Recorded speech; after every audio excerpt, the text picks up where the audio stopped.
We are on. So, good evening, ladies and gentlemen, and race fans everywhere. Welcome to this socially distanced edition of Burnin Rubber for July 31st, 2020. I'm Sterling Siemens. I'm joined by my regular co-hosts Justin Palmer and Hal Eastep. Back from interesting show a couple weeks ago. I should mention we actually did tape a show last Friday, July the 24th, my 21st birthday, by the way. But there were some technical issues and the show is now gone forever. So uh, apologies about that. However, we're back this week and we've got a lot to talk about. How are you fellas doing tonight? Doing good. Can't wait to talk about the last 2 weeks of motorsports. We had a very exciting week last week. Very quiet week this week. Kind of good considering that you got baseball underway now. You got at NBA and you got hockey coming back tomorrow. That's true. So not a lot of racing news. It'll be kind of a quiet week this week considering it'll be New Hampshire, Silverstone, and only those two with one extra ARCA race tomorrow night. But it'll be kind of a quiet week, but it'll be kind of good for NASCAR to kind of just lay back this weekend and then hit it hard for the next couple of weeks going into the postseason. It'll be interesting. Push. Yeah, the month of August is near, basically. And I must admit, I wish I was at this place behind me, Kauffman Stadium. It's not actually behind me, it's just a background, but we all know that. Let's recap everybody on what exactly has been going on. 2 weeks worth of racing to talk about. NASCAR, let's start with them. They were at Texas Motor Speedway a couple of weekends ago and Kansas Speedway last weekend. The winners out of those respective series for Texas, Austin Cindric and Xfinity, after Kyle Busch got disqualified. Kyle Busch proceeded to win the truck race that night, and Austin Dillon led a 1-2 finish for RCR at the Texas Cup race that Sunday.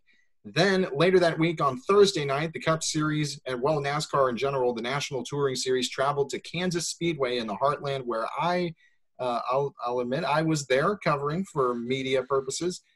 Denny Hamlin won the Cup race on Thursday night, followed by two races that happened on Friday, the Truck Series first race and the ARCA event that night. Austin Hill won the first race of the doubleheader for the Truck Series. Meanwhile, Brett Holmes got his first career ARCA victory in his 69th career start. Really nice for him. And Matt Crafton and Brandon Jones won the second truck race and Xfinity Series event, respectively, on Saturday. Both events were outstanding. I will say, from my perspective as a media person there, Iowa, that was where the IndyCar Series was a couple of weeks ago, the NTT IndyCar Series. It was a Penske sweep of the doubleheader that weekend. Simon Pagenaud and Joseph Newgarden won events 1 and 2, respectively. Event 1, the biggest thing of note that happened during that race was the first real test of the IndyCar aero screen that has been put into effect. A crash on the restart involving Rinus VeeKay and Colton Herta occurred, where Herta's car went flying up over the top of VeeKay's machine, and the back end hit the catch fence along the front stretch. However, both drivers were able to walk away uninjured from the accident. Something you'd love to see when drivers have a spectacular accident and yet they walk away unharmed. And as for the Hungarian Grand Prix in Formula One, Lewis Hamilton basically ran away with it. There's really not much to talk about. So I guess I'll start with Hal Eastep on this. What were the biggest things, or I guess what was the most interesting thing that you saw out of the last couple of weeks of racing? It's hard to pinpoint one, but I'm going to pinpoint one because I've wanted to harp on this for weeks. Ferrari putting Charles Leclerc on soft tires while everyone else decided, that isn't the move, including Sebastian Vettel, who when they decided, hey, Sebastian, come in for softs, he said, no, I'm going for the harder tires. And turns out that was a great choice because he was the only Ferrari to get points. So Ferrari continues their ineptitude, showing that their best race strategist is their driver, Sebastian Vettel. Sooner or later, Charles Leclerc is going to also learn that lesson that don't listen to the strategist, be your own strategist because they don't know what they're talking about. that was the most interesting moment of the entire last 2 weeks for me. I have just lost it with them.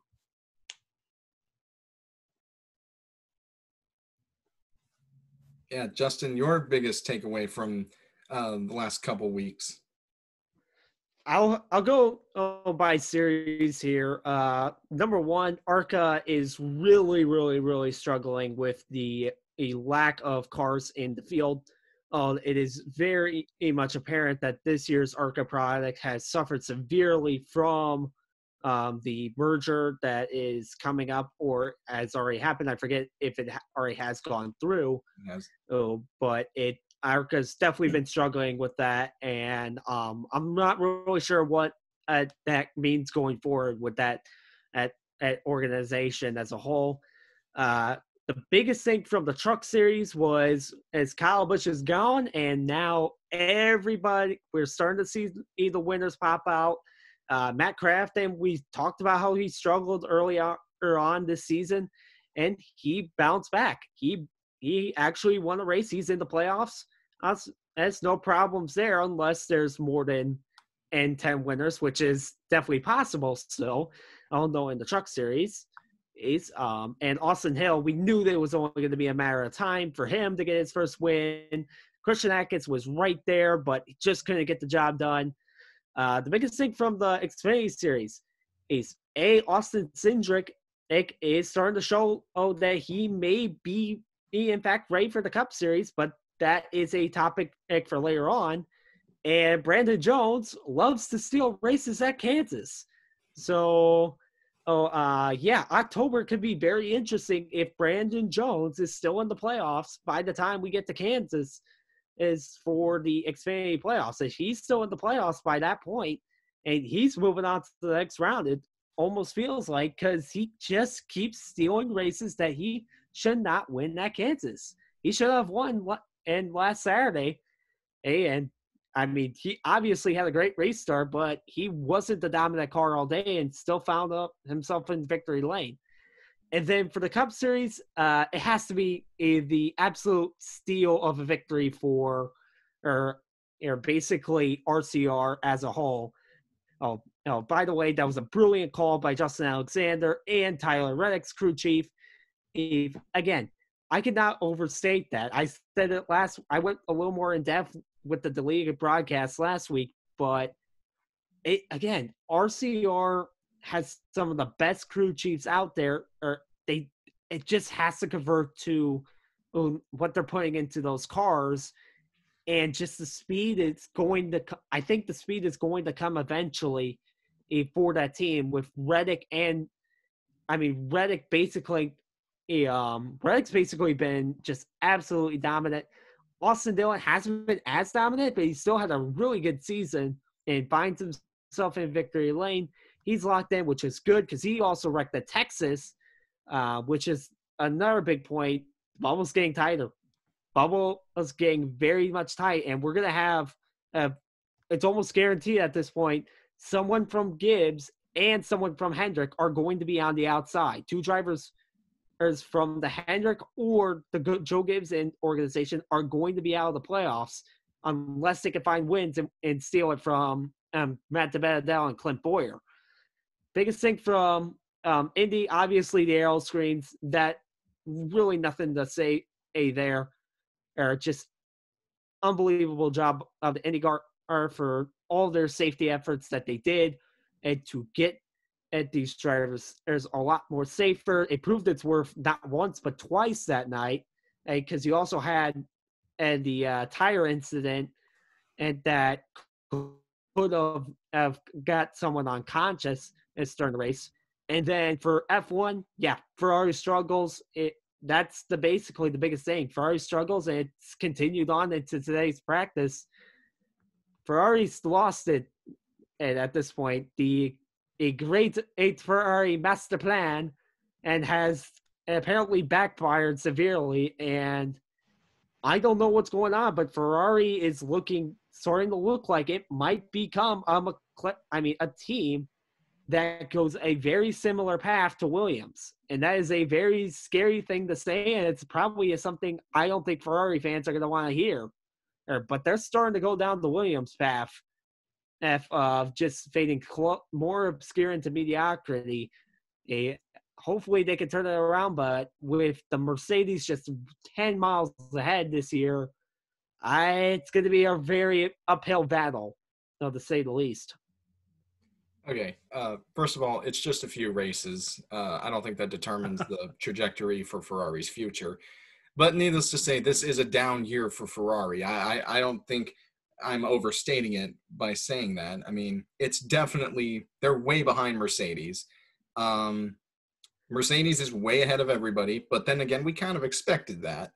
IndyCar, the aero screens, they work. They're effective. They showed why. With the incident with VK and Colton Herta, as well as the wheel coming off of Will Power's car during the first race, the aero screen works. I think we can put that narrative to bed. For the Cup Series, Denny Hamlin and Kevin Harvick are just running away with this thing.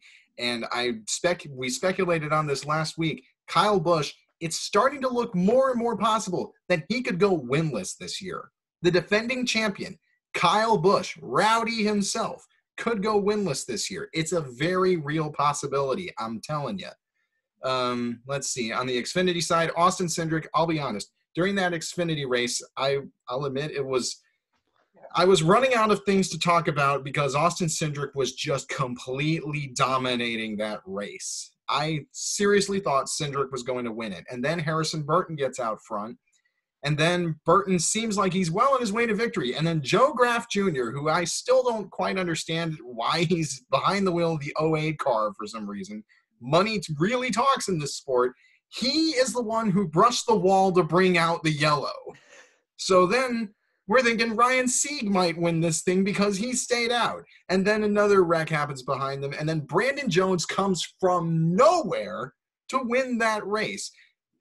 I feel like, I don't want to jinx it, but I also went as part of media coverage to last fall's Kansas NASCAR weekend in October, and Brandon Jones won the Xfinity race there too. That was his first career win. I'm not saying I'm a lucky charm for Brandon Jones, but hey, I've been to both races at Kansas where he's won. As for the truck race, it was really outstanding, very competitive. Both days, really. The first race, Austin Hill just completely ran away with it. Second race was a little more competitive. You had the GMS guys running up front until all three of them got in one wreck in turn 4.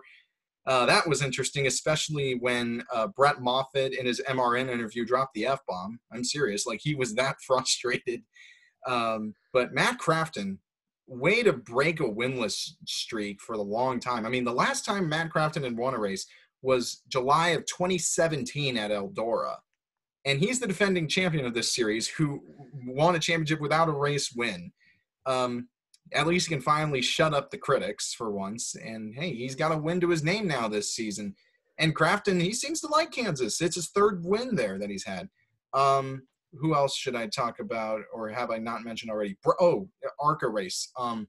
It was, like we've mentioned, the car counts are down. That's just something that I've noticed from ARCA as the years have gone on, but this year it's really apparent. So the future of ARCA, we'll just have to wait and see if any more money comes into it. But it's clear that with ARCA being, like, there's a centralized ARCA and then an East and West division. I don't know how they're going to pull it all together. But Brett Holmes, I do want to talk about Holmes for a bit because this was Brett Holmes, he's been in ARCA for a really long time now. Or I shouldn't say really long, but a few years. Oftentimes it takes drivers not many starts, depending on the equipment that you're in. It doesn't take many starts to get a win. You see guys like Ty Gibbs, Chandler Smith, I should say. Other guys, Kyle Larson, guys from Cup, Xfinity, or Trucks coming down to ARCA to run a few races, like first or second career start, they go out and win. Like guys like Joey Logano, people like that. Brett Holmes is driving for his own family-owned team, and he finally got his first win. And it wasn't even close either. He got the lead from Riley Herbst, who is driving Joe Gibbs equipment at lap, I think, 18 or 19 out of 100. gone after that. Brett Holmes was gone. There was no catching him. And he easily went on to win. Great runs for Ryan Repko and Riley Herbst. And I do want to just kind of share a little bit. I'll share the screen here because I was able to go to these races that happened last weekend at Kansas. Just here's some shots from and some pictures from the Xfinity races that happened, just the one Xfinity race. I'm trying to get you a good video. There was Brett Moffitt going behind the wall. There's some other stuff that happened. Matt Crafton doing a little burnout after his truck win. And the list goes on, including into ARCA, other things that happened, other happenings, wrecks on the restart that happened. So it was a very fun weekend, I will say. It was great to be there as a media member. There weren't any fans there, obviously, because of COVID, but the guys can still put on an entertaining show out there. So that was the last couple of weekends in racing, summarized very briefly. Justin, I do want to really quickly point out that as we are speaking right now, there is another race going on. It is the ARCA series. So before we leave ARCA, right now it's Sam Meyer leading Ty Gibbs by 2.2 seconds. And there are only 5 cars on the lead lap out of a 16-car field in Toledo. It's one of 2 races there this week. And the top 5, or basically the lead lap, are Sam Mayer, Ty Gibbs, Chandler Smith, Haley Deegan, and Brett Holmes. Tanner Gray is the first car 1 lap down. Yeah. Yeah. Needless to say, I'm not really surprised by that. Because ARCA, it's like the amount of cars that can compete for wins on a regular basis is pretty low as is, but that's just the nature of the beast sometimes. That's the way things are at the moment.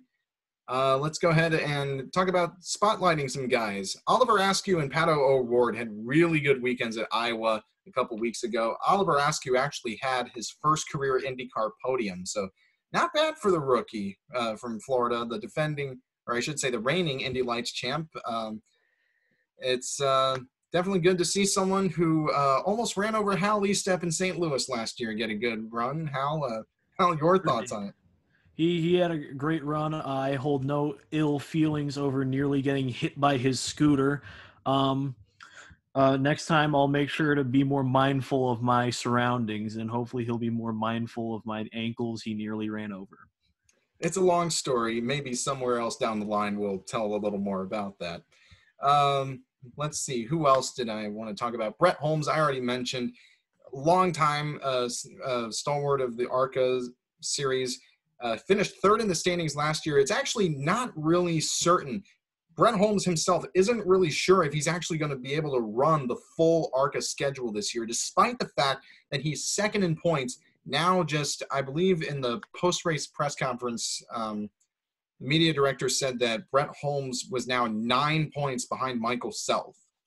And because Self, I'll be honest, Michael Self had a bad night in Kansas. He was nowhere near the front. It was all Riley Herbst at the start and then Brett Holmes after about lap 20 to 100. So if a victory like this is enough to convince Brett Holmes and his team to decide, hey, we're going to try to go the full season with this, despite their limited funding, it could pay off in dividends. I mean, this could be the start of something special for Brett Holmes this season. Connor Daly on the IndyCar side, he won the pole for race 1 for Carlin Racing, very underfunded operation, or I should say not one of the more notable teams in IndyCar. Connor Daly's really bringing them to relevancy. He won the pole for race 1 and has a solid night in the top 10 in the first race driving for Carlin. Jeb Burton and Brandon Brown, they had been struggling before they got to Texas. They got some much needed top 10 finishes out of their races at Texas Motor Speedway. Christian Eckes, 2nd place finish at both Texas and the 2nd Kansas race. Ties career best, well, both of them are career best finishes for him on a 2nd place run. and he almost, like, give him another maybe 5 laps or so, or maybe a green, white, checker restart. I'm willing to bet he probably would have gotten around Matt Crafton. That's how fast Christian Eckes' truck was at the end of the race on race 2. Stuart Friesen and Brett Moffitt, really important top 5 finishes that they got at Texas. Moffitt got another big run during the first race at Kansas for the trucks with a second-place run to Austin Hill. It's his best finish of the year, and he was pretty well set on a great finish in race 2. And then Tyler Ankrum came up and got into Zane Smith, and then Smith turned Ankrum into Moffitt, and all hell broke loose out of turn 4. And then Moffitt was done, and Ankrum was done as well. So a good day went really, really bad very quickly for GMS Racing. RCR, Richard Childress Racing, they had an outstanding day at Texas Motor Speedway a couple of weeks ago. It's their first 1-2 finish in the Cup Series since Talladega 2011, when Clint Boyer beat Jeff Burton to the line in a drag race in the October race that season. Overall, just really, really nice run for the RCR guys. I do want to highlight Tanner Gray finishing 4th in the second Kansas race. Tanner Gray has had kind of a somewhat quiet rookie season in the truck series, but he really got it done. Got a 4th place run out of it. Overall, not bad. Ryan Sieg, 4th in the Xfinity race on Saturday, last Saturday. A very much well-needed run for Sieg. He actually led 25 laps during the day, and that's mostly because of pit strategy that helped him get up to the front and then staying out as well. Ryan Repko doing really well in his limited ARCA schedule. His next race, I think, is set for Michigan for the ARCA series when they go to Michigan International Speedway pretty soon. Cole Custer got another top 5 for the Cup race top 10, excuse me, for the Cup race at Kansas. Really good run for him. Just really, really solid runs from some guys all around. Yeah, that basically rounds out the spotlight. Let's move on to some schedule updates because there have been some changes to the schedule of motorsports. Formula One has added 3 tracks to their schedule at the Nürburgring, Portimao Circuit, and Imola in San Marino, Italy. They will be known as the Eiffel GP, the Portuguese Grand Prix, and the Imola Grand Prix, respectively. So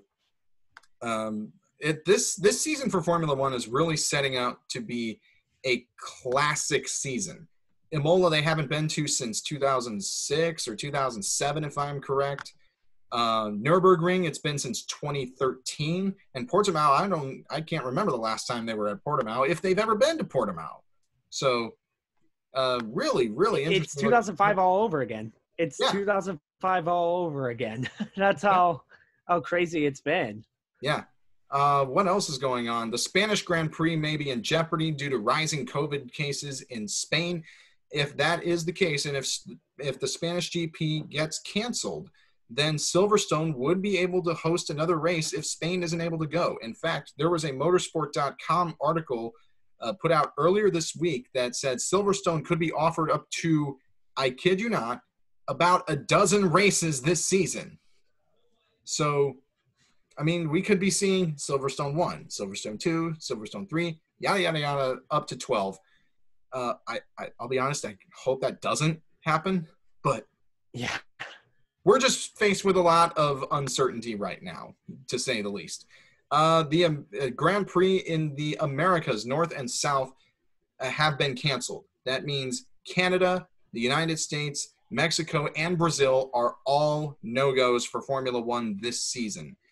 There will be no Grand Prix running in North and South America due to, well, basically rising COVID cases in Brazil and the United States, especially in the United States. And replacement races will be announced at a later date. IndyCar double headers have now been set for Mid-Ohio, Gateway in St. Louis, and as well as the Harvest GP at Indianapolis for the road course there. They have all been made double headers because the races at Portland International Raceway and the doubleheader initially set for Laguna Seca have now been canceled. So there will be no IndyCar racing on the West Coast for 2020. No Portland, no Laguna Seca. The race in St. Petersburg, Florida has also been raised up in question.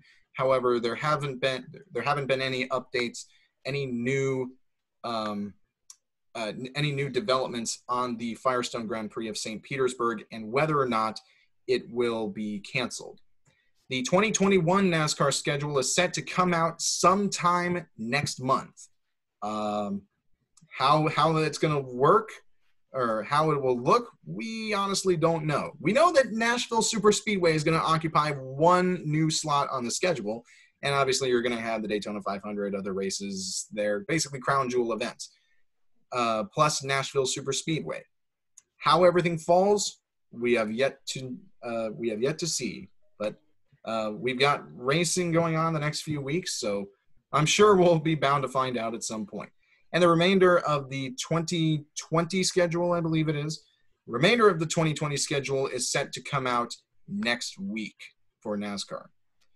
So, with that being said, I don't know.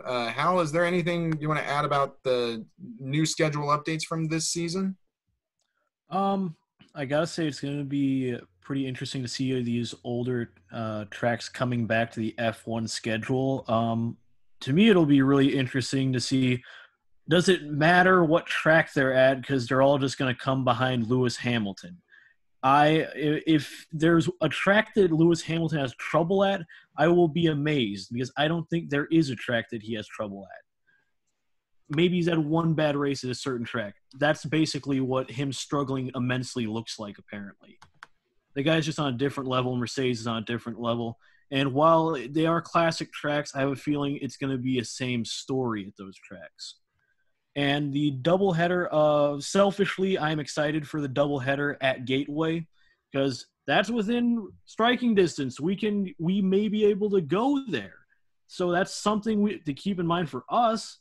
And they are very entertaining races at Gateway. Last year's race was immensely entertaining.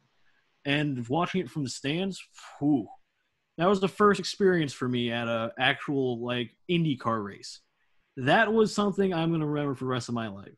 So selfishly, love it having it at Gateway. Mid-Ohio is a great track, and gonna miss the Laguna Seca and Portland event. It's you don't like to see tracks get taken off, but it's understandable with how everything's going. Yeah, I guess the only thing I got to add is, first off, if we're going throwback this year, and and when the COVID and schedule looks better than the actual schedule, that just says something of how interesting and how high these races cost us for these tracks to operate on. Now it's just, hey, you can do a race. It's okay, here, go. But yeah, I'm really looking forward to all of those GPs. I was watching a couple of the replays this week of some of the past ones, especially at Nuremberg and Portimao. It's going to be – those races are going to be fun, especially to see if Lewis Hamilton is going to be dominant at there or not. Again, these are not Ferrari tracks either, so that'll be something to keep in mind. It does stink that we're going to lose the West Coast tracks. I always look forward to Portland, and for some reason, I don't know why, Portland just entices me, but it always does. But Mid-Ohio, Gateway, and another race at Indy, those are not too much to go at. At least it's not something like a Texas or another mile and a half that just racing does not work at. And then Silverstone hosting 12 races. I will go ahead and give if we were going in even 10 races, 8 of those are going to Hamilton, one of them is going to Bottas, and one of them is going to, because Bottas and Hamilton have some sort of issues. That's just how dominant and Mercedes would be at Silverstone 10 times. It's the fact that we're even considering having that conversation is just wild to me. Yeah. just looking at the Formula One calendar, the last time the Imola circuit was used was 2006 for the San Marino Grand Prix there. Nürburgring, obviously, 2013 was the last time F1 was there for German Grand Prix. And Portimao has actually never been used. The last time that F1 was even in Portugal for a Grand Prix for the Portuguese GP was at the Estoril circuit in 1996. So Portimao, it's a fairly new circuit, opened in 2008, 2009, that time frame. This will be the first F1 GP they've ever hosted. So it'll be fun to watch from there. For the double headers on IndyCar, I'm really looking forward to them. I apologize. Yeah, it's all right. Mid-Ohio, Gateway, and I mean, two races. I met Amala, so. Yeah. Two races for IMS, Gateway, and Mid-Ohio. Mid-Ohio has always been a really popular circuit for the IndyCar drivers.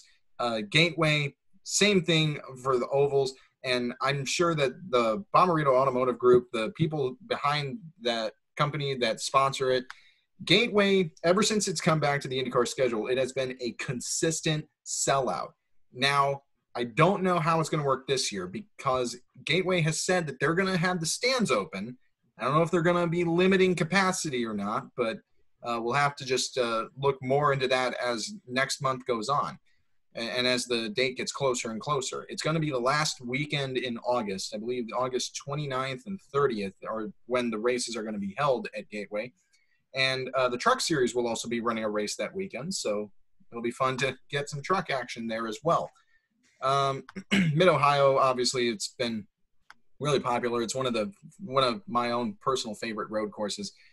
As for the NASCAR schedule, my guess is as good as yours, basically, as to what can go on there, because with this whacked out season, who really knows? And the remainder of the schedule, it'll be interesting. I'll say that much. I think Phoenix is still going to remain the season finale, and we'll just basically the way it is right now, I think, is kind of how it will be, unless there are some changes with COVID surroundings and cases rising in certain areas, in which case there probably will be a change or two made. So, yeah. Justin, I will comment on that. First off, I did mean Imola for the GP, not at the Portugal GP, because, yeah, that didn't exist. And the track has only been around since 2008. But really, the only things they got to announce is two makeup dates for the Xfinity Series. They're still going to have two more races there, or the reschedule, and then they got one more truck race to reschedule. But Cup should be good so long as cases remain and add to a point where NASCAR feels comfortable going to the racetracks. So it shouldn't shock anyone. There's probably not going to be any major changes, as you're just trying to figure out where you're going to put double headers for the Xfinity and Truck Series, most likely. Pretty much. All right, so we've gone over some schedule updates. Hal, I got to turn it over to you because it's been a couple weeks. Surely over the last 14 days, there has been at least something about the Money Team racing. Money Team, 2 minutes for you, Hal. If you can fill up 2 minutes, you don't have to. But has there been anything at all about the Money Team? Absolutely not. But there is some other Floyd Mayweather-related news. Conor McGregor might fight Manny Pacquiao. Oh. His two rivals are going to maybe fight. It's possible. It's being teased. Other than that, I would just like to say, as an advocate of the Joe Kelly Fight Club, that the attempted beaning, man, you can't do that. But also, if you had hit him right in the back, everyone would have been smiling and very happy. 8 games is still a lot out of a 60-game schedule. I'm milking as much as I can out of these 2 minutes because I know this is the only time we have to talk about Joe Kelly ever again. Also, he fought the Yankees once. So, I mean, Joe Kelly, he's not really a hero in my heart, so stop calling him one. He almost hit a guy in the head. Yeah, I can't imagine that some of our Astros fans, friends, are going to be watching this and thinking, man, they're probably not going to be thinking too kindly of this. But I will say, 8 games out of a 60-game schedule for not even hitting a guy. I don't know. I think regardless of where you stand on the Astros, I know that I am thoroughly flabbergasted that none of them were punished whatsoever. They got by with a slap of the wrist. I mean, sure, A.J. Hinch and others are gone, but still, they got away with it. And Rob Manfred apparently thinks that the Commissioner's Trophy is a hunk of metal, just a hunk of metal, in which case the Kansas City Royals may look on their Commissioner's Trophy differently. I don't know. They take a lot of pride in it, though. Who knew we'd be talking baseball on an auto racing show? And you know what? I'll chime in on this. I'm going to make a public apology here, or the Brian France. You are no. I've said constantly you are the worst owner in sports history. You are no longer worthy of that title. Rob Manfred beats you for the worst owner. I mean, the worst owner, worst commissioner, worst president, and in all of sports history. Just end of story. The man is just like looking at NASCAR, like at least NASCAR was able to punish as teams when they got caught cheating.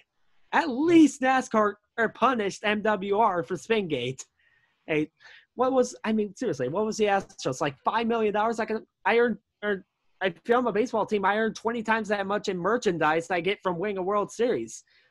All you need to win World Series is basically your salary cap and a baseball bat and a trash can at this point. And because you can plus $5 million extra dollars, because that's how much the World Series costs for you to win and nowadays. So, Indianapolis, Nashville, Las Vegas, whoever's the next expansion team, that's your key to win the World Series is pay your players right, get a trash can, get a baseball bat, and then have $5 million in the bank extra, because that's all you need to buy yourself a World Series. Is because the MLB has clearly shown they do not care for punishing their players. Well, I'd say Manfred doesn't care. And also with the outbreak around the Marlins, too, there's that interesting little nugget as well. But we're getting far off topic now. But I will say, Hal, very nicely done. Trash can there. I'm going to clip this and send it to Kyle Jones. That is the Money Team Minute with Hal. Slider. I think he just told me it's a slider. Slider indeed. Kyle Jones is probably going to hate us for this afterward. Anyway. He doesn't control it. He's not. We didn't elect him, thank goodness. Well, it'll be interesting. Otherwise, we get punished for it. No, I'm kidding. I'm all kidding in here. We love Kyle. Kyle, yeah, we love you, man. We love Kyle. Yeah, Kyle's great. He's gonna love this. Maybe not. Who knows? We're getting way too far off here talking about the Astros.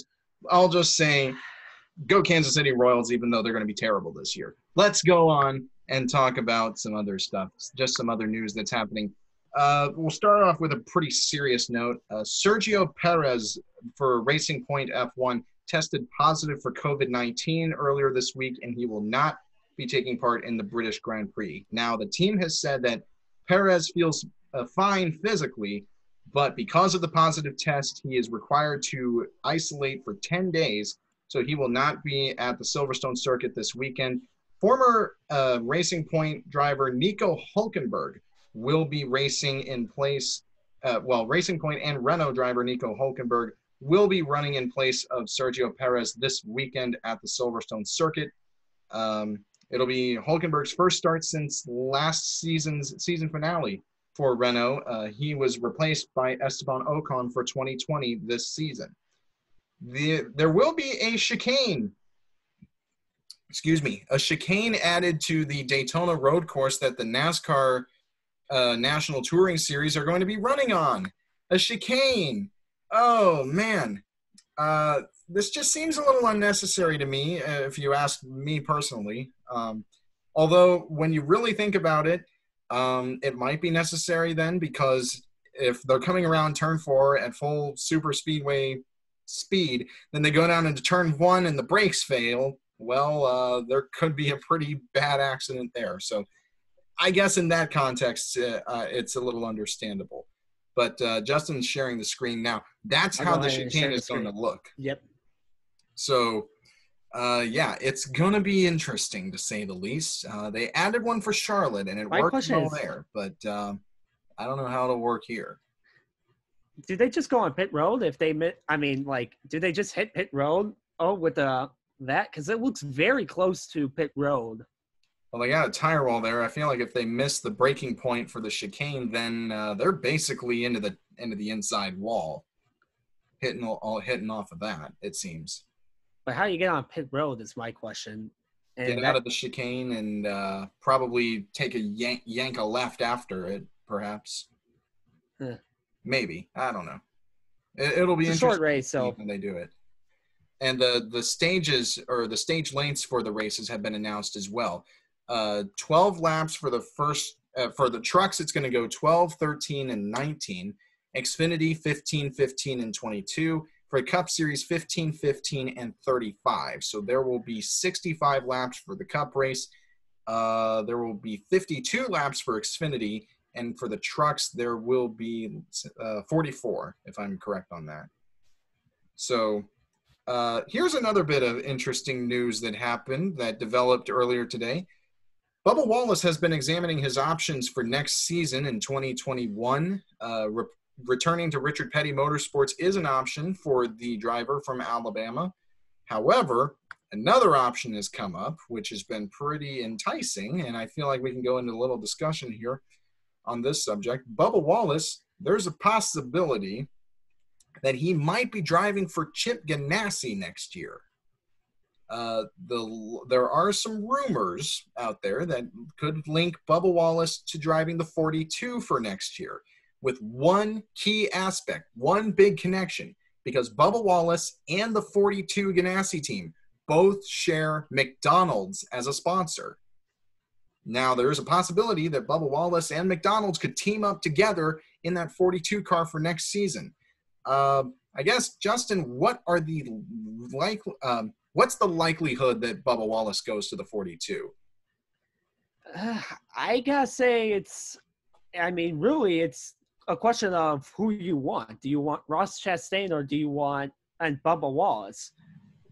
And quite frankly, I don't know what Chip Ganassi's looking for. Obviously, you brought in Matt Kenseth because you thought that Ross Chastain was as tied up in terms of obligations with Colleague Racing, and you've had him in your back pocket for the past 2 to 3 years. He seems like the guy that was going to take over the 42 car this season.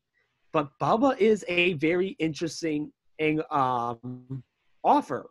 And personally, I think that Bubba would probably weigh his more loyalty to Richard Petty. The man's literally got a signature tattoo, a Petty signature or tattoo on himself. But I think he stays with Petty. I honestly think he stays with Petty. I wouldn't be shocked if he goes to the 42, but I think McDonald's is willing to throw around the money for both of cars, and I think they would be willing to bow out of Chip Ganassi before Bubba would bounce to Chip Ganassi. I think you have a higher odd of McDonald's leaving Chip Ganassi before you do Bubba leaving Petty. I gotta say that this is incredibly interesting to me of if Bubba Wallace goes to the 42, because Ross Chastain isn't out of the discussion at that point, because Kurt Busch is this the last year of his contract, or does it go to next year? Next year. Next year's his last one? Yep. So that's what's interesting to me, is that you could have a possibility where Ross Chastain has another year in Xfinity, and without a win this season, I think it would be fair to say he'd need another year there. So what it comes to me is that you could have Ross Chastain's season just one more season, and then you have the two very strong personalities at Chip Ganassi and the one in the 42. And I feel like that would really elevate them on a marketable level because those are two very strong personalities. They're entertaining. Bubba Wallace his stock has went astronomically high. Ross Chastain, I mean, he did what he could in the Roush equipment, which, as we have seen with the Newman and Buescher, it's not great equipment. He did what he could with it. And I think it's unfair to say because he doesn't have a win yet that he's not ready, because he is consistent. He's been consistently finishing high.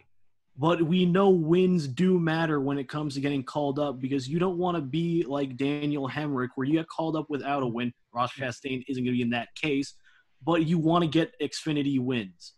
That can all change with the playoff picture, but I could see them holding him down one more year.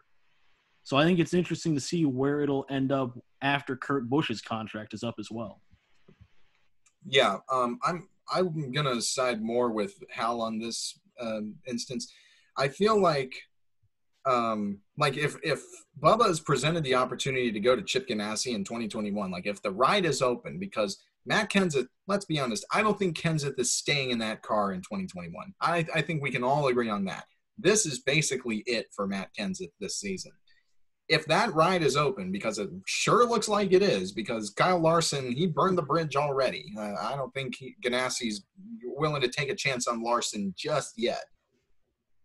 If that ride is open for 2021 and they offer it to Bubba, if I'm Bubba, I'm taking it. Plain and simple. I mean, I know like he probably has a lot of loyalty and certainly, undoubtedly, some respect for Richard Petty, for Petty taking a chance on Bubba Wallace when not a lot of other teams did. But there comes a time where the team that hires you basically served its purpose. Like, I don't know if this is the best example to draw off of, but look at Kevin Harvick when he first got to the series. I mean, sure, he got thrown into a situation that was completely unexpected after Dale Earnhardt was killed. And then Harvick went to RCR, drove there for a really long time, was really competitive with them most of the time. But then it got to a point where 2013, he felt like he needed a change. He wanted to elevate his career just that much more. So then he went to Stewart-Haas Racing. And what does he do with Stewart-Haas right out of the gate in his first year? He won a Cup championship. So, we've seen how his performance at Stewart-Haas has just elevated him from being, I would say, a great driver to being an elite driver in the Cup Series. Now, would the same thing happen to Bubba? Probably not. But Richard Petty Motorsports, it's clear that they've improved this year. But Ganassi, I feel like, would be an improvement upon RPM, even though their runs aren't really much to show for it. Although I'd say with Matt Kenseth, it's more like it's age that's already getting the better of him. And no offense to Kenseth, but he's in the twilight of his career. Like he's past his prime. And Kurt Busch is kind of the same way, although Busch is still turning out some pretty consistent runs in that one car. So Ganassi's got some speed. I think if you put a talent like Bubba Wallace in there, because he's having a really good year by RPM standards, if you put him in that 42, I'd say top 10, top 15 competitor is a realistic goal for Bubba Wallace. Now, given it would be his first year, so there'd probably be some growing pains in there, but still, you put Bubba in a competitive car. If he can get a win for you, there's your answer right there. There's the win right there. And as for Ross Chastain, because I do want to bring him into this conversation, because I know Chastain is going to be a hot candidate for that car. Chastain, in my mind, he wants to get that Xfinity win. He's definitely pointed himself in for the Xfinity playoffs. Let's make that clear. But I feel like if Kurt Busch is going to be out of that one car in a couple of years, which let's be honest, he probably will. 2021, I think, is going to be Kurt Busch's last year. After that, Chastain hypothetically gets that one car. So then you have two talents there with Chastain and Bubba Wallace driving for Chip Ganassi. I mean, if you're Chip Ganassi, that's a win-win, because you've been behind Ross Chastain for the last few years with backing and everything. And then you've got Bubba Wallace, a very marketable talent for this sport, for this series, I should say, for the organization, for auto racing in general. Two very marketable guys, Ross Chastain, the Mellow Man, Bubba Wallace, for everything that he's done for social activism in NASCAR. Get them together on the same team, and if they go out and start running really well, even winning races, that's best case scenario for Chip Ganassi. I think if I'm Bubba Wallace and the ride is available and you don't take it, I think you'd be crazy not to take it.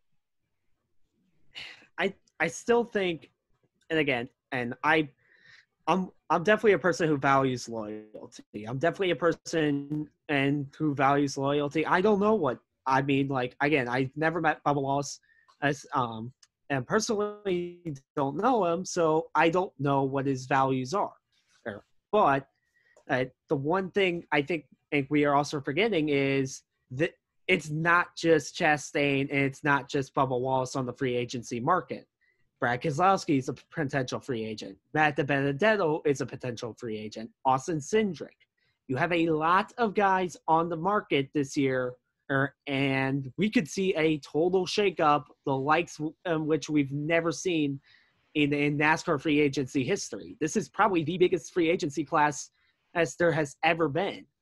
And because you have almost every single team has a ride at the moment that is on the table. Every single team has a potential ride that's on the table. Well, the only team that really doesn't have a ride open at the moment is Richard Childress, is unless they expand to a third car. I think, and again, you do bring up a good point. Kurt Busch is going out the door probably most likely in 2021, unless he gets a 1-year or swan song deal for 2022. I don't know if Ross Chastain is going to want to stick around, though. If Ross Chastain wants to stick around and wait another year, or when he probably was the favorite when the whole Kyle Larson thing happened. And if I'm Ross Chastain, I'm thinking I got sidelined for Matt Kenseth, who has clearly shown that Father Time has caught up to him, and I get sidelined, and because of Bubba Wallace, do I really have a place here at Chip Ganassi? I think Chip Ganassi really wants to keep him in the fold. I really do, and I think, and that's the other thing. I think Chip is going to want to keep Ross Chastain in the fold. I really do. So there's a lot of moving pieces, and I definitely could see Bubba going to the 42. I wouldn't complain about it. I think that would be a very good move for him to elevate his career. I think he's a very much like an Eric Almirola in terms of talent, and he's going to be a top 10, top 5 driver. He could get you top 10, top 5s, and maybe pull out a win or surprise people on any given week. I think that's the type of driver Bubba Wallace is, and I think he has shown on that at RPM. I don't know. He probably is something even higher where he can sneak into victory lane and not by accident, but actually goes out and wins races week in and week out.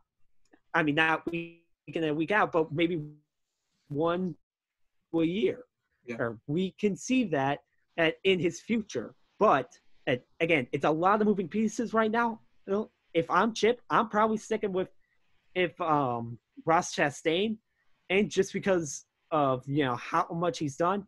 And we also have to talk about Richard Petty. What happens to Richard Petty if Bubba Wallace decides to leave?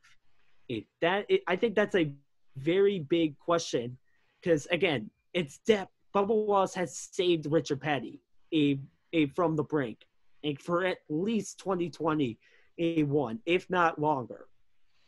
if he leaves, the future of Richard Petty Motorsports definitely changes, and it definitely changes back towards the trajectory that it was going towards. It gives me hope that they will be around for the Gen 7, but if Bubba's gone, I really don't see a future for RPM much longer. Yeah, RPM's definitely another team to really keep in mind. Because if Bubba leaves, they'll probably have to go out looking for a driver with a lot of money, a lot of sponsorship. Now, there's not any one particular driver that comes to mind right off the bat.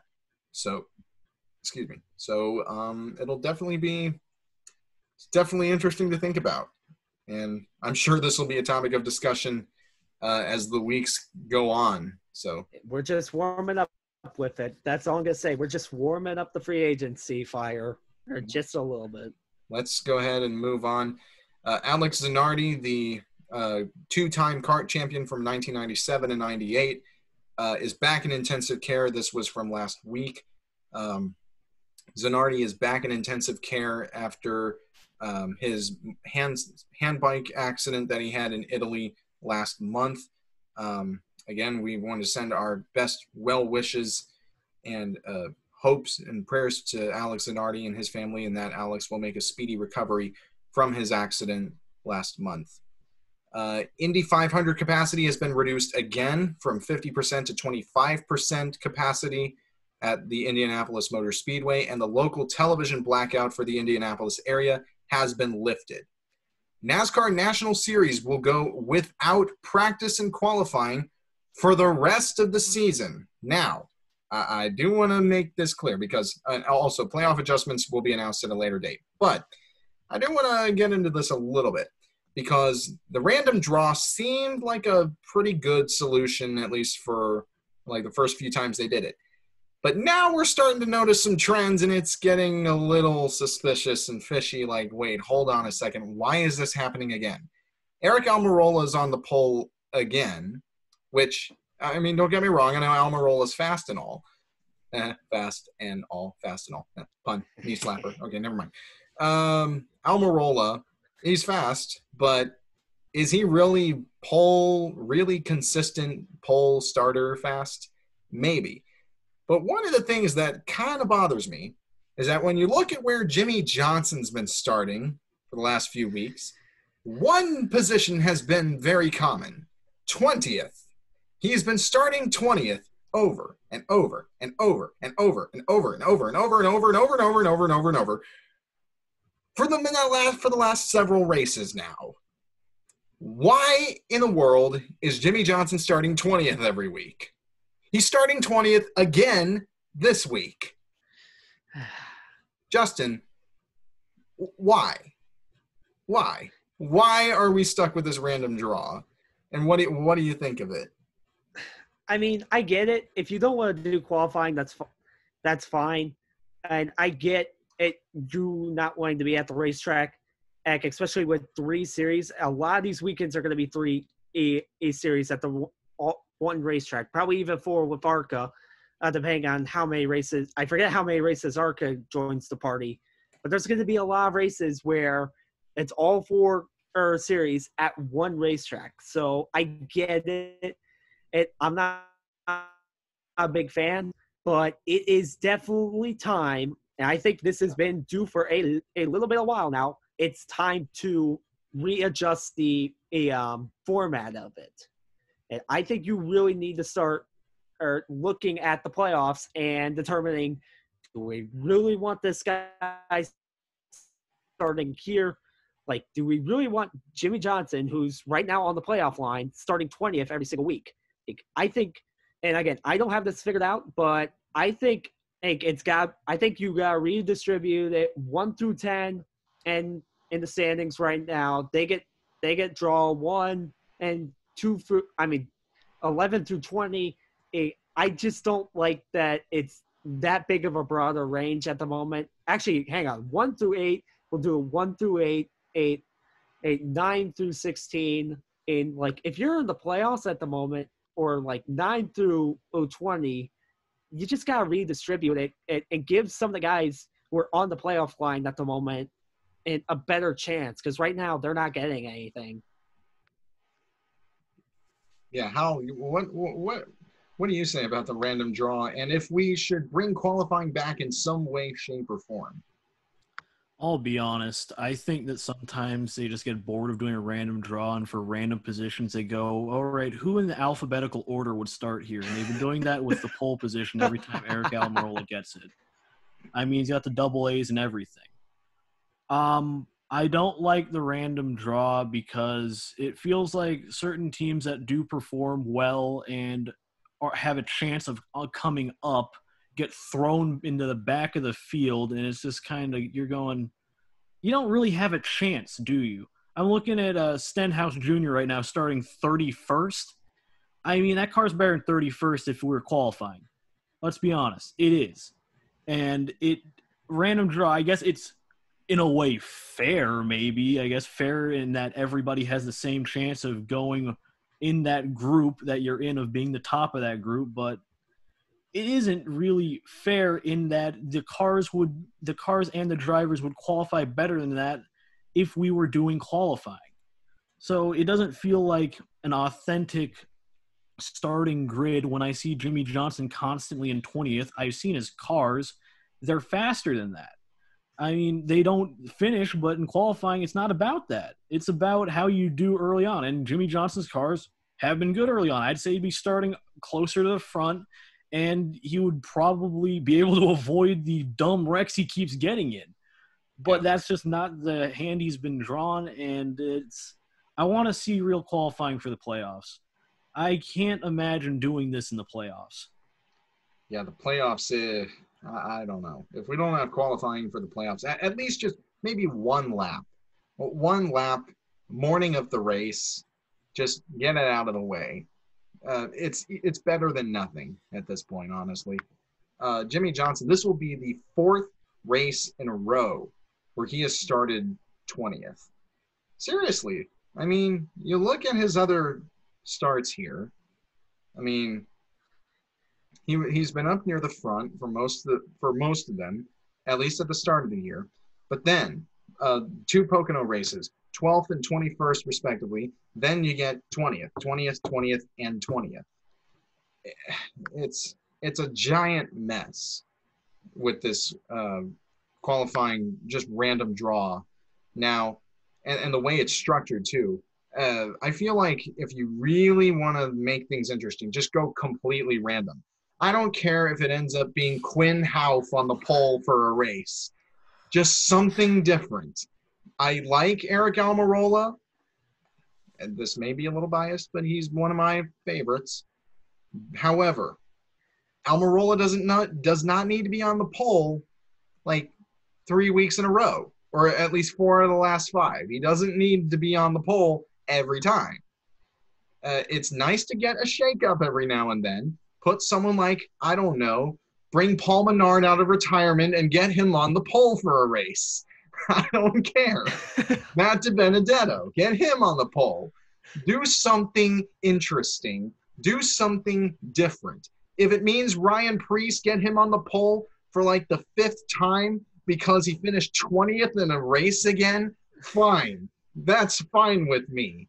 Just something different. Make the draw completely random from top to bottom, or make everyone do 1 lap of qualifying the morning of the race. Because you know what? Yeah. Hang on. You know what you ought to do though? Oh, you know what? If NASCAR was really willing to do this, what is it? They don't even do the random draw. And announce it on a Thursday. They have like you could do, and you can have the sponsors do this. You can have it like, let's bring back something like the Bud Shootout. How they determined how the Bud Shootout worked. Eric, do you have the crew?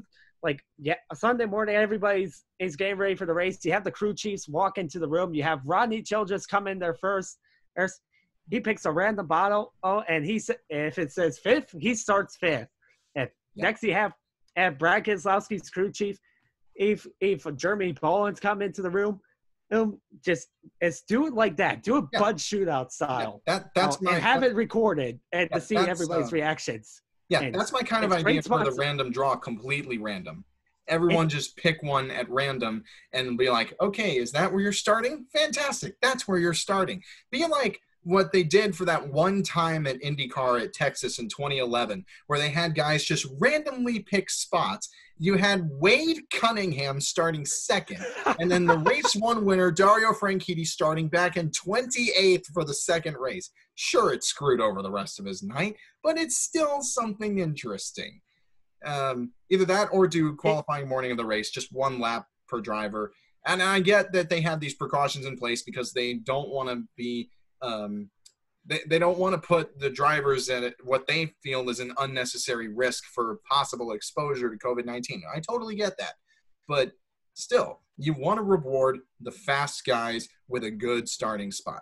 Even if it means something like Derek Cope comes out there and actually puts down a blazing fast lap and gets in the top 5. Sure, Derek Cope's not going to come out of retirement, but he did it one time at Darlington 2003. And let's be honest, don't we all just want some more moments like that for qualifying?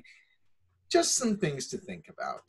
I would even be fine and just saying, they just say hypothetically, it rained and on Friday, so scrap whatever we did with the blind draw. Let's do it with the owner standings things to start off a race. I missed that. You've gotten me to the point where qualifying, and I miss a rain out starting lineup. I miss a rain out starting lineup because at least I know, okay, these are probably going to be the most fastest guys, and it's fair. Yeah. It's downright fair to everybody else because, hey, that's what you've done all season. And so you've basically you've basically either dug your own grave, or you've put yourself in a really good spot to win the race early on. But this is, I'm pretty sure we're going to have this debate next week when Jimmy Johnson inevitably draws 24th after finishing in second next week and is somehow, 14th in the standings somehow. I don't know how that's possible. He's 18th in the standings right now. Let's be honest, I will say, just on the note of Jimmy Johnson, he hasn't had a top 10 since Martinsville in June. His finishes after that were 16th, 13th, 21st, 16th, 18th, 26th, and 32nd. The season has been going downhill for the 48 team, and it's honest a shame to see. And not even including the race he couldn't take part in because of a COVID-19 diagnosis, which may have been a false positive, but they had to err on the side of caution. I get it. But still, doesn't it say something, by the way, that motorsports has actually done it's not perfect, I'll say, but they've done pretty well with some COVID-19 precautions, given they've had to enforce them to teams who aren't taking it the most seriously. But they've had 3 race drivers from my knowledge, at least, and give or take some crew members as well. Obviously, I don't want to discount any of that, but they've had the 3 drivers that, in my mind, have tested positive for it are Felipe Nasser, who that may have been a false positive. I'd have to go back and look at it, but he's recovered very quickly from it. Jimmy Johnson, who was at the very least asymptomatic, and Sergio Perez, who the team says feels physically fine, but may have had cold symptoms. We don't know for sure. We'll have to go back and look at it. But only 3 drivers across several different series that we watch and discuss, only 3 of them have tested positive for it. So in a way, motorsports is actually doing pretty well from what we can see. So, and, considering the fact that you're keep in mind, this is not a bubble situation. This is a traveling circus. All 3 of these are traveling circuses. And the fact that, again, when you put it to a ratio aspect of, because obviously the number of drivers out there is a lot less than the number of, compared to the MLB, the NHL, and the NBA. But from the driver's standpoint, they are doing very good. And I gotta give props to them for that. And I mean, good that Bristol, there hasn't been a spike in cases in Tennessee or Virginia, which has been very good, which I was very fearful of. And so far, it doesn't look like the Fort Worth area has been very much affected by COVID-19 after the Texas race. So I know we've been very critical of NASCAR for their safety precautions, and especially when it comes to the Bristol and Texas races, but you got to give credit where the credit is due. They're definitely doing a much better job than I think what we gave them credit for, and also what the MLB is doing. But we've already took our swing at the MLB too many times tonight, so let's go on to the new series in town. Yeah, that's right. The SRX, being formed by Tony Stewart and Ray Evernham. The SRX drivers, first three of them have been announced over the last couple of weeks, Tony Stewart being one of them.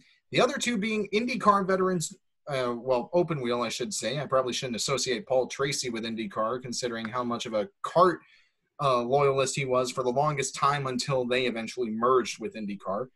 However, the three drivers, Tony Stewart, Tony Kanaan, and Paul Tracy, those are the first three drivers that have been announced as part of this new series that will be competing on dirt tracks and is set to begin competition in 2021.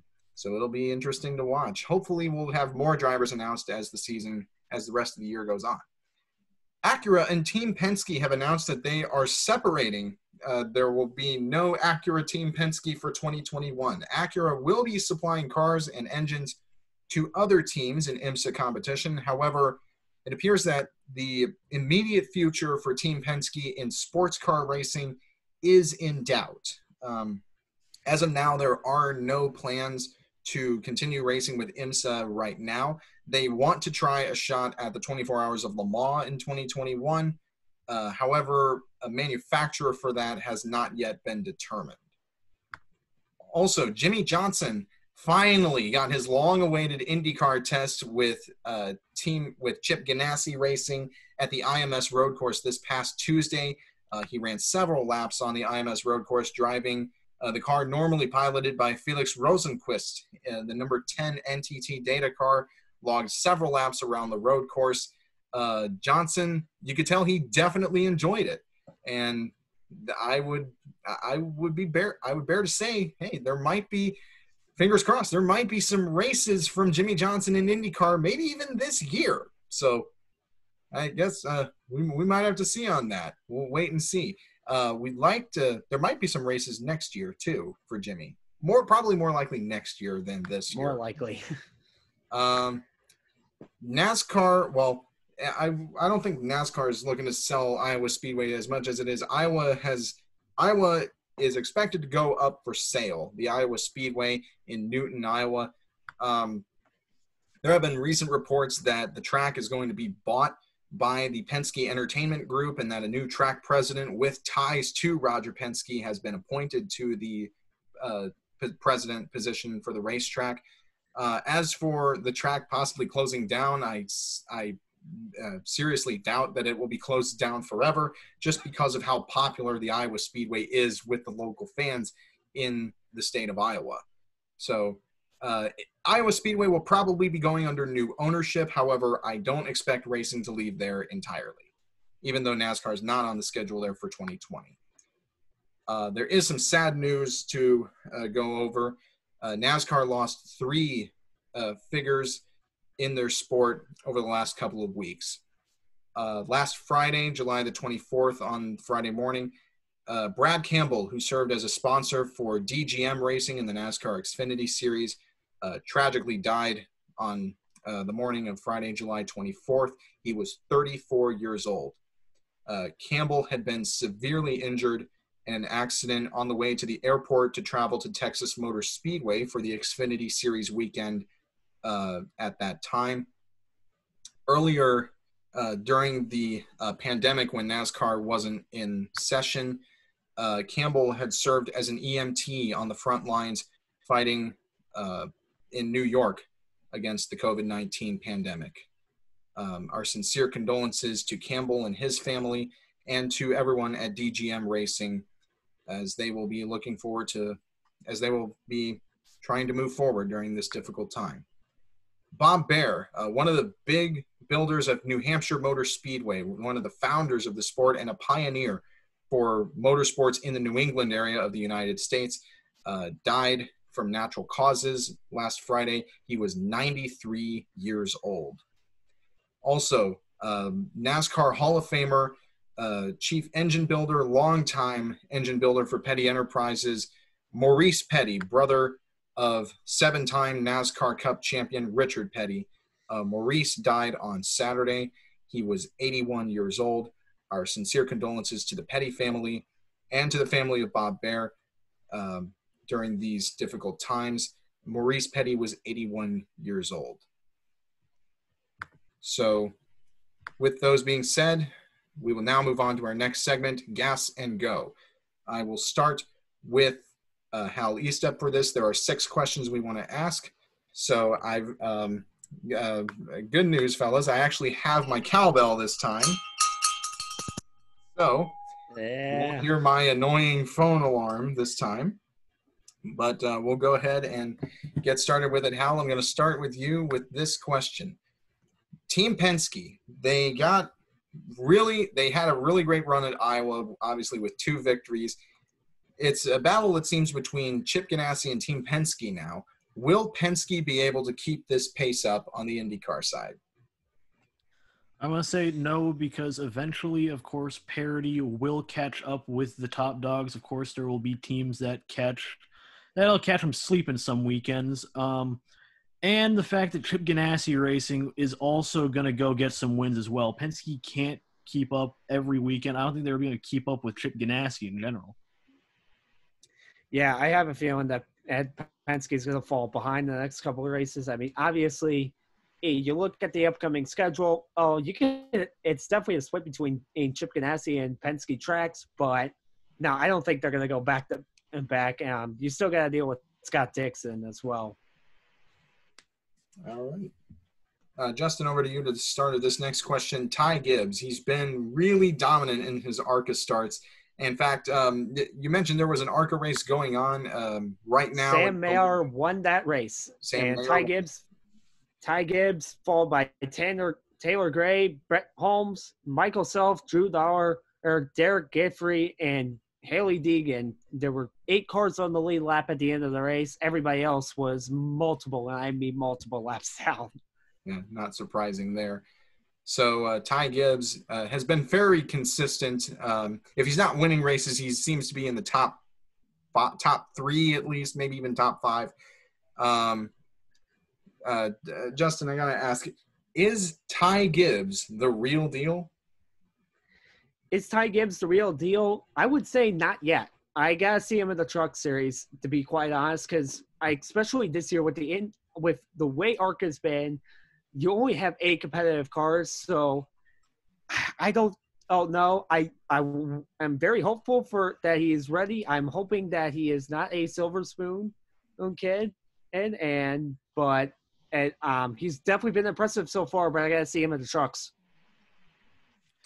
Yeah, I gotta agree. I think he's ready to go up to the next level, which will determine if he's the real deal. Because you never determine the trajectory of somebody's career from how they are in ARCA. It's promising. He looks promising, but I'll need to see him in trucks before I can say he's the real deal or not.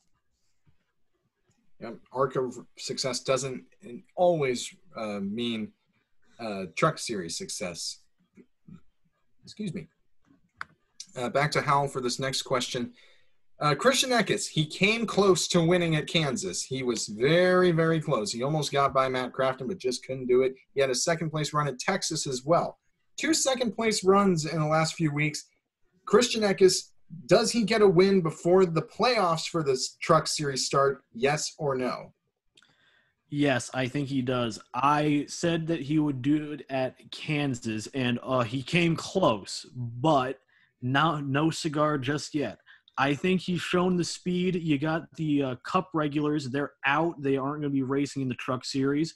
So I think the window is open for him, and he is going to cash in and get a first-place finish before the playoffs. Time's running out. I will say that. You don't have that many races left between now and the postseason. So I think he can get a win at Michigan. I'm not so sure about the road course. The road course is going to be the absolute wild card of the season, but I'll go ahead and say yes because I said yes on the deleted show last week, or the lost show last week. But I do think he's that talented or talented enough to get the victory. All righty. Back to Justin for this next question. Is Austin Cindric ready to be called up from the Xfinity Series to the Cup level? I believe he would benefit from one more year. I think he needs to go the Cole Custer route. He's obviously proven that he can win on ovals, but I really think if he wins the title, I don't think he has a choice but to go up. But if he doesn't win the title, I'd be more than comfortable putting him down in the Xfinity for just one more year, letting some free agency chaos has come around and go from there. Oh. Yeah, Austin Cindric, I'd say, is absolutely ready to be called up. I just zoned out completely. I am so sorry right there, to be honest. I am on the right question, correct? That's the Yes, you are. Yes. Okay, yes. Austin Cindric, I think, is ready to be called up because he's proven he can win on the ovals, and that was the big question mark. Road course specialist? No, he is not. He is a all-around racer, and there's no question about it now. Yeah, I was going to say what was going on there, but Austin Cindric, I feel like just from the last few weeks, if he keeps this up throughout the rest of the season, call him up. Just do it. Because I'll be honest, if Harrison Burton didn't catch him, Austin Cindric was going to win that race. He was just that good. I think the race itself was like 171 laps. Austin Cindric led 3/4 of the race. So, I mean, he was just that good, that fast throughout the day. And it's clear that he's got the speed on the ovals now.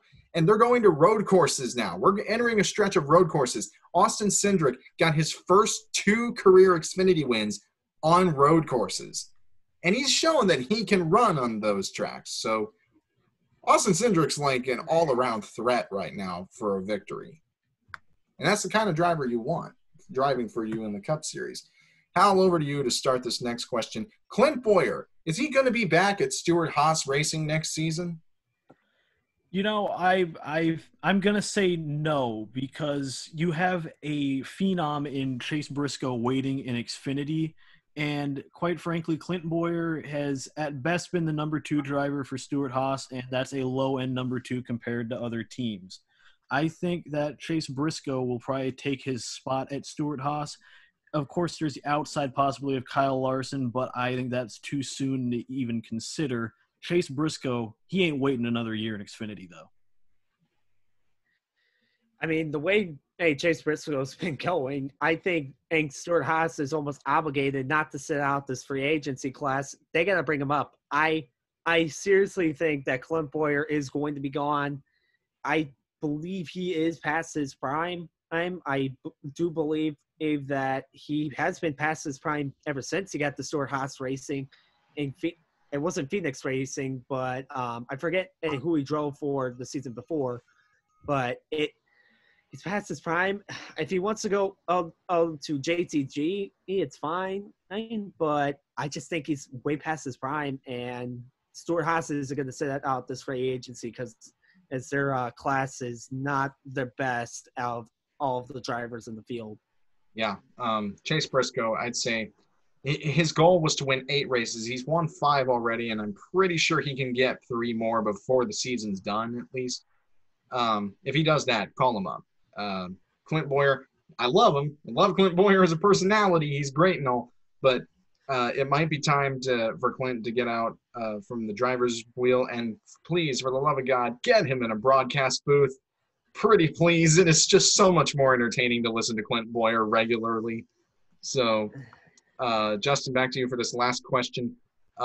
We will have 2 more winners on the regular season. I assume this would be for the Cup side. two more different winners in the Cup Series for the regular season, yes or no?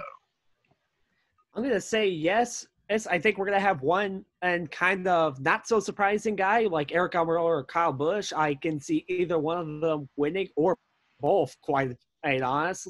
And I think we're going to have a surprise winner just because of the road course and just Daytona in general. I just think 2020 has been too crazy not for us to have 12 winners this season. I think we're going to have at least two more, maybe even three, if Kyle Busch can get a win and here in the next 2 weeks. I'm going to go with no. I'm going to say that we have one more surprise winner and quite frankly, one more winner, not surprise, because the road course, it is an unknown, but, I feel like a guy like Chase Elliott, who's had success on the Roval, would find success at the Daytona road course. So I'd say that he would get that. I don't see next couple tracks that aren't Daytona getting a new winner unless Kyle Busch gets it together, but it just doesn't look like that's going to happen. Daytona, if Ricky Stenhouse wins, I'm not considering that a surprise at Daytona. I'm just putting that out there now. Yeah, Stenhouse might not win. Could be Quinn Houff, though. Oh, gosh. That'd be a surprise. Well, actually, now that I think about it, you do have to be in the top 30 in points. That is that one stipulation. You got to be in the top 30 in points to qualify, and who knows? I don't know if Quinn Houff would be in the top 30. Maybe Ryan Preece would. Somebody like that. The question does not stipulate whether or not it's in the top 30. All that matters is the amount of winners you find in victory lane. Yeah, that's true. That's true. Oh, boy, that would be something. I mean, the playoff bubble's already tightened up enough. Let's see. We've got some picks to make on the ARCA doubleheader. We already had the first race done tonight with Sam Mayer getting the win. I don't really have an entry list in front of us, but I can assume that basically the drivers we saw tonight are going to be the same people starting tomorrow. So guys like Michael Self, Brett Holmes, Ty Gibbs, Sam Mayer, Haley Deegan, Chandler Smith, you name it, they'll be there. Drew Dollar as well. Let's start with Justin for this. Pick for the second race of the ARCA doubleheader at Toledo Speedway. Who you got? Toledo. So I'm going to go ahead and say Ty Gibbs gets the win tomorrow. I just think that even though Sam Mayer is going to be good, I just don't see him winning double O races this week. And really the only guy who was able to keep up with him tonight was Ty Gibbs. So I just think that Ty Gibbs and that team find a little bit something extra tonight. They'll translate to tomorrow's race. I would have gone with Haley Deegan, but you said how it looked like she basically fell apart at the end on the lead lap. Went from, I think, 4th or 5th down to 8th. Is Chandler Smith in the race? Chandler Smith was not there. Oh, yes, he was there tonight. He was 11th, basically 38 laps down. He got in a wreck or something. Probably. Yeah, I can't see that happening again for him. He's a very talented driver. I think Chandler Smith will pull it out, redeem himself. All right. So we've got one Ty Gibbs, one Chandler Smith. I'm just going to go ahead and say Sam Mayer for the doubleheader sweep. Mayer, I know, has got a lot of speed behind him. GMS Racing is really high on him for their future, at least on the truck series side. And I think we have yet to see Sam Mayer actually make a truck start this year. I know that the schedule, the way it was originally aligned was that it was going to have Sam Mayer run a few races, but because of everything going on, it kind of threw the schedule for a loop. So I think Sam Mayer, he'll probably make a truck start or two or even 3 later this season. So I'm just going to say Sam Mayer for the doubleheader sweep.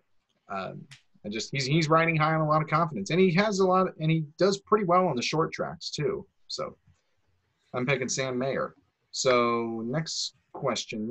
Let's actually make some picks for the F1 British Grand Prix at Silverstone. Now, Sergio Perez will not be in this race, unfortunately, but Nico Hulkenberg will be in his place. So Racing Point probably still doesn't have much of a shot at victory.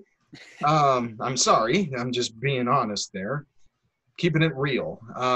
Justin, who's your pick for the British Grand Prix? Who wins it?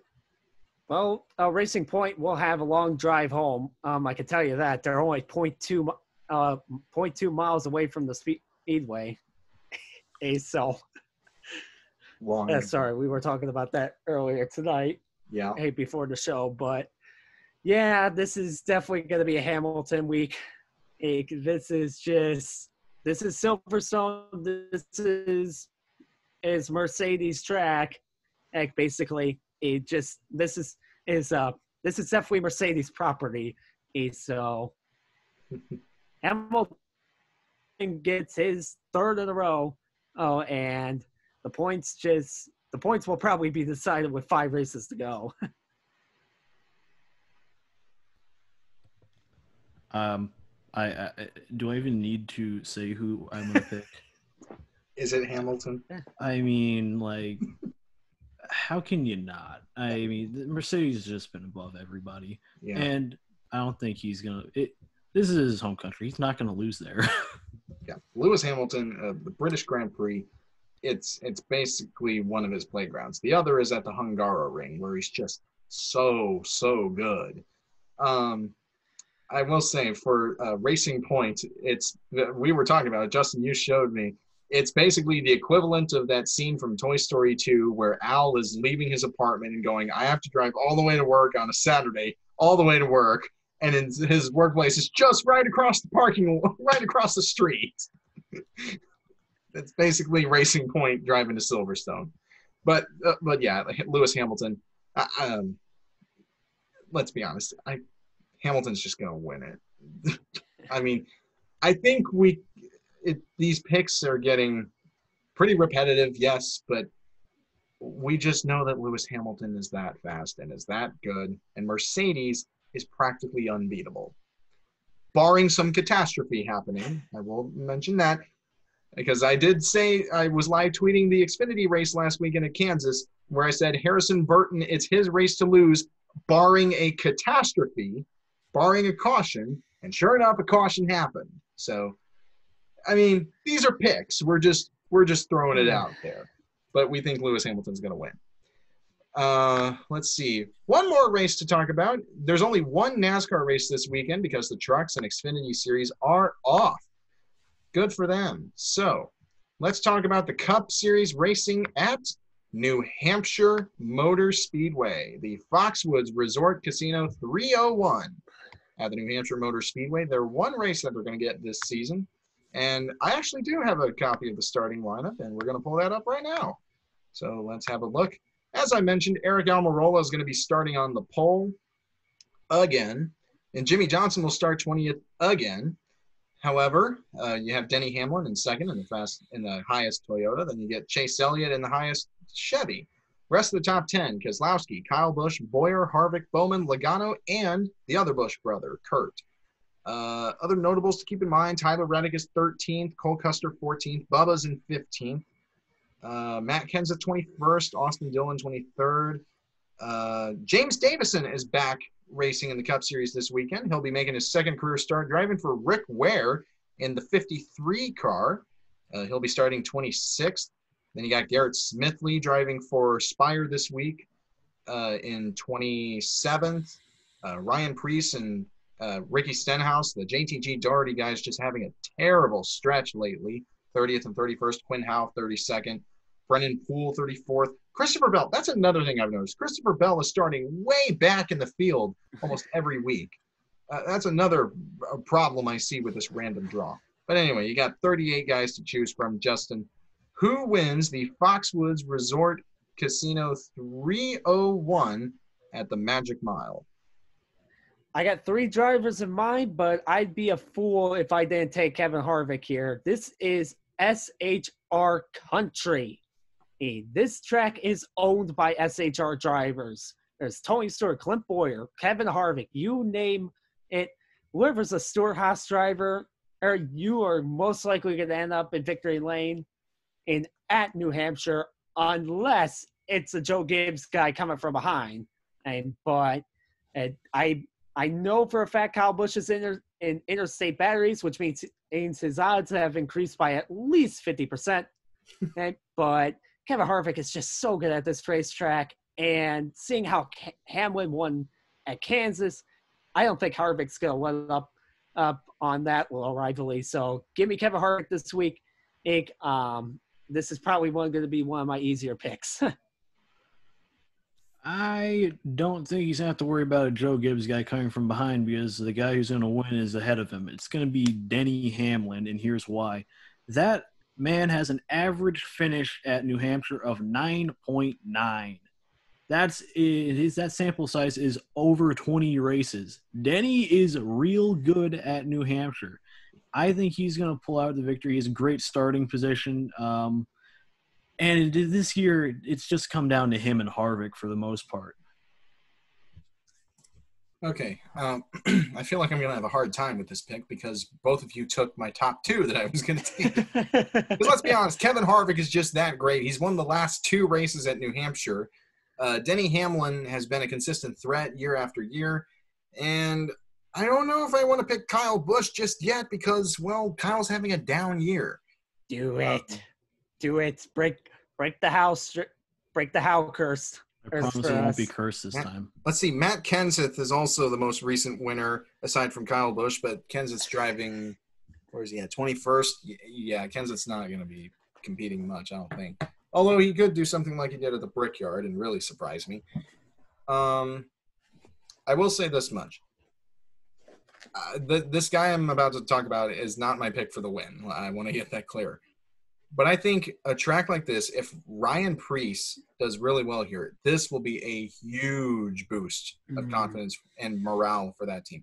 This is the type of track that Ryan Preece, I feel like, has his best shot at a great run. Because Preece comes from the modified divisions. I mean, he's a Whelen Modified Tour champion. He's won at this track before at New Hampshire Motor Speedway in modifieds. He's from the New England area. This is a track that I think could really benefit him. I don't think he's going to win, but a top 10 run, I would think, is a goal. It might be a little out of reach, might be far-fetched, but it's a goal for Ryan Preece to make because that team has had a terrible season so far. Let's not sugarcoat it. They have had terrible luck. At this point, they're just hoping not for dead last. JTG's goal is not to come in dead last with one of their drivers because they've done that 5 weeks in a row now? 4. With 4 of them coming with Preece? Yeah. 4 weeks in a row. 3 of them, 3 in a row were with Ryan Preece. And then last week at Kansas, it was Ricky Stenhouse because the electrical system caught fire in the cockpit. That being said, though, my pick for the win, I'm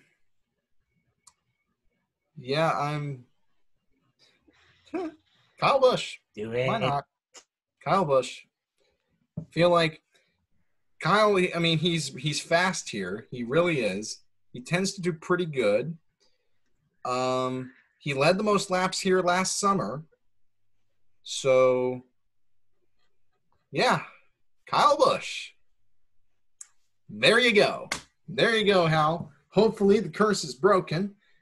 Although, who's to say, really? I'm lifting it. I will let it happen. All right. Yeah. So that basically concludes tonight's show for July 31st. Hal, Justin, any last words before we call it a night? I got nothing. 20 more days until we're back doing it the real thing in the booth. So fingers crossed. Fingers crossed. Fingers crossed. Yeah. That's what.